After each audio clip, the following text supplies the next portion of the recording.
আসসালামু আলাইকুম। এখন আমি আপনাদেরকে দেখাবো বাসমতি চাল দিয়ে বাসন্তী পোলাও রান্না। আর এর জন্য প্রথমে এই বাসমতি চালকে ভিজিয়ে রেখেছিলাম ২০ মিনিটের মতো। তো এই ২০ মিনিট ভিজিয়ে রাখার পরে তারপরে এখন আমি আপনাদেরকে এই চালটা দেখাচ্ছি যে ভিজিয়ে রাখার পরে এটা একটু এরকম ফুলে গেছে, এরকম কালারটা একটু এরকম হয়েছে। তো এখন আমি এটা ভিজিয়ে রেখেছি, এখন আমি এটাকে পানিটা ভালো করে ঝরিয়ে নিব এবং ঝরিয়ে তারপরে পোলাও রান্নায় চলে যাব। তো এই জন্য আমি যেরকম করে মানে ঝরিয়ে নিয়েছিলাম সবগুলো চাল, এরকম করে পানি ঝরিয়ে নিয়ে তারপরে এর মধ্যে দিয়েছিলাম হলুদের গুঁড়া এবং দিয়েছিলাম ঘি। তো আমি প্রথমত এটা যেহেতু সেকেন্ড টাইম রান্না করছিলাম, তো এর জন্য হলুদের গুঁড়া পরিমাণটা একটু কম বুঝতেছিলাম, তো এই জন্য আমি প্রথমে হলুদের গুঁড়া দিয়েছি। দেওয়ার পরে এটা মিক্সড করেছি, তারপরে আবার একটু ঘি দিয়ে এটা আবার মিক্সড করছি। ঘিয়ের কোনো পরিমাণ নাই, আপনি যত খুশি তত দিতে পারেন, এটাতে কোনো সমস্যা নেই। সো এই জন্য হচ্ছে গিয়া আপনি আপনার মতো করে ঘি দিবেন। আর হলুদের গুঁড়া যতটুকু দিবেন সেটা হচ্ছে যে এখানে আমি 3 কাপ বাসমতি চাল নিয়েছিলাম, তো 3 কাপ বাসমতি চালের সাথে 3 চা চামচ হলুদের গুঁড়া দিলেই হয়ে যায়। তো এরকম করে আপনারা একবারেই 3 চা চামচ হলুদের গুঁড়া দিয়ে দিতে পারেন। তারপরে এটার মধ্যে দিয়েছিলাম আদা, মানে আদাটা আমি হলুদের গুঁড়ার সাথে দিতে ভুলে গেছি, তারপরে দিয়েছি। আপনারা চাইলে ওই হলুদের গুঁড়া যখন দিয়েছেন তখন ওই আদা বাটাটা দিয়ে মিক্সড করে নিতে পারেন। তো এখানে আদা বাটা দিয়েছিলাম 3 টেবিল চামচের মতো। প্রথমে দিয়েছিলাম 1.5 টেবিল এরকম বা 2 টেবিল চামচের মতো, তারপরে আবার দিয়ে তারপরে আবার এটা মিক্সড করে নিয়েছিলাম, মানে মোট 3 টেবিল চামচ দিলেই হয়ে যাবে। মানে আপনি যদি 1 কাপ বাসমতি চালের বাসমতি পোলাও রান্না করেন তাহলে আপনি ওখানে 1 টেবিল চামচ আদা বাটা দিয়ে দিবেন। আর এখানে নিয়েছিলাম সয়াবিন তেল, আপনারা চাইলে সয়াবিন তেল আর ঘি দুইটা মিক্সড করে নিতে পারেন বা শুধু ঘি দিয়েও তৈরি করতে পারেন। তো আমি প্রথমে এখানে সয়াবিন তেল নিয়ে এটার মধ্যে দিয়েছিলাম দারচিনি, এলাচ, তেজপাতা এবং লবঙ্গ, তার সাথে দিয়ে দিয়েছিলাম কাজু বাদাম আর কিশমিশ। এগুলো দিয়ে আমি এটা খুব ভালো করে অল্প আঁচে তেলের মধ্যে ভেজে নিয়েছিলাম। বেশি আঁচ দিলে কিন্তু পুড়ে যাবে, এই জন্য অল্প আঁচে এগুলো প্রথমে ভেজে নিতে হবে। তারপরে এই বাসমতি চালগুলো আমি এটার মধ্যে দিয়ে বেশ সময় নিয়ে এটা ভালোভাবে ভেজে নিব। আপনি যেহেতু এটা ভিজিয়ে রাখবেন, সো আপনি ভালো করে সময় নিয়ে এটা এরকম করে ভিজিয়ে নেবেন, মানে ভেজে নেবেন। তাহলে হবে কি, আপনি যখন এই বাসমতি চাল পোলাওটা রান্না করবেন ওটা পরে ঝরঝরে হবে। তো এই জন্য প্রথমত ভিজিয়ে রাখাটা গুরুত্বপূর্ণ, কারণ আপনি যখন ভিজিয়ে না রাখবেন এটা চালগুলো কিন্তু ভেঙে যাওয়ার সম্ভাবনা থাকে, ওইভাবে ভাজাটা হয় না। সো এই জন্য প্রথমেই বাসমতি চাল ভিজিয়ে রাখবেন, তারপরে অল্প আঁচে এটা এরকম করে নেড়ে চেড়ে খুব ভালো করে চালগুলোকে ভেজে নেবেন এবং তারপরে গরম পানি দিবেন। অবশ্যই গরম পানি দিবেন, ঠান্ডা পানি একেবারেই দিবেন না। আর এখানে যেহেতু 3 কাপ বাসমতি চাল নিয়েছিলাম, তো 6 কাপ পানি দিয়ে দিবেন, মানে ডাবল যতটুকু পানি নিয়ে যতটুকু চাল নিয়েছেন তার ডাবল পানি।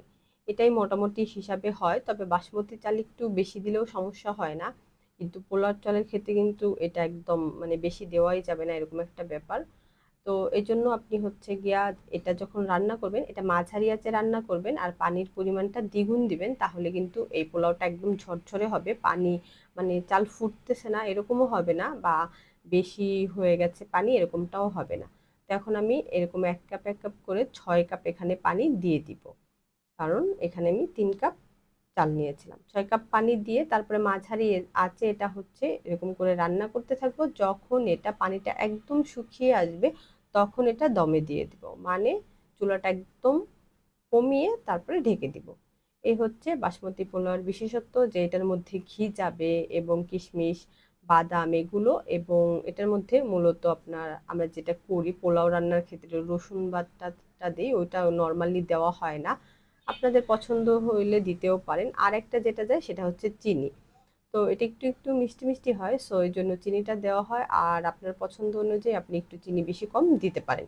এখানে আমি 2 টেবিল চামচ চিনি দিয়েছিলাম, তবে আমার কাছে চিনির পরিমাণটা কম মনে হয়েছে। আপনারা অবশ্যই 3 কাপ চালে 3 টেবিল চামচ চিনি দিয়ে দিবেন। আর এখানে আমি প্রথমে এখন দিয়েছি লবণ, লবণ দিয়েছিলাম হাফ 1 টেবিল চামচের মতো। লবণ আমি আবার পরে চেক করে দিয়েছিলাম, মানে মোট 1 টেবিল চামচের মতো লবণ লেগেছিল।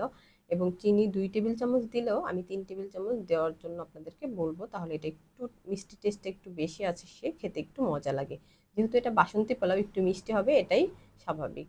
তো তার সাথে আবার 3টা কাঁচামরিচও দিয়ে দিয়েছিলাম একটু ব্যালেন্স করার জন্য টেস্টটাকে, এবং মাঝারি আঁচে এরকম মাঝে মধ্যে নেড়ে তারপরে এটা রান্না করে নিয়েছিলাম। আর অবশ্যই আপনারা যখন এই বাসমতি চাল দিয়ে এটা করবেন, অবশ্যই আপনারা হচ্ছে এটা খেয়াল রাখবেন যে আপনারা যখন দমে দিবেন এটা কতটা সেদ্ধ হয়েছে এই ব্যাপারটা দেখার ট্রাই করবেন, বোঝার ট্রাই করবেন। যেমন এখন একটু একটু পানি আছে, তো আমি এখনই এটা দমে দিব না, আর একটু যখন পানিটা শুকাবে তখন এটা দমে দিয়ে দিব। আর তার আগে যেটা করব সেটা হচ্ছে এটার মধ্যে আমি এখন ঘি ছিটিয়ে দিব, মানে উপর দিয়ে আমি ঘি দিয়ে দিব। আপনারা চাইলে আমি প্রথমে যখন তেলের মধ্যে কিশমিশ, বাদাম এবং গরম মশলা ভেজে নিয়েছিলাম তখনও ঘি দিতে পারতেন, তেলের সাথে মিক্সড করে ঘি দিতে পারতেন, বা শুধু ঘি দিয়েও এই বাসমতি পোলাওটাকে রান্না করতে পারতেন। এটা টেস্ট আরও বেশি হতো, আরও বেশি ঘ্রাণ হতো। কিন্তু এটা আমি শেষে দিয়েছি যে একটু ঘ্রাণটা একটু বেশি থাকবে এবং এটাও বেশি ঝরঝরেও হয়, বা প্রথমে দিলেও এটা ঝরঝরে হবে। আপনাদের পছন্দ মতো আপনারা ঘিটা ওরকম করে দিয়ে দিবেন।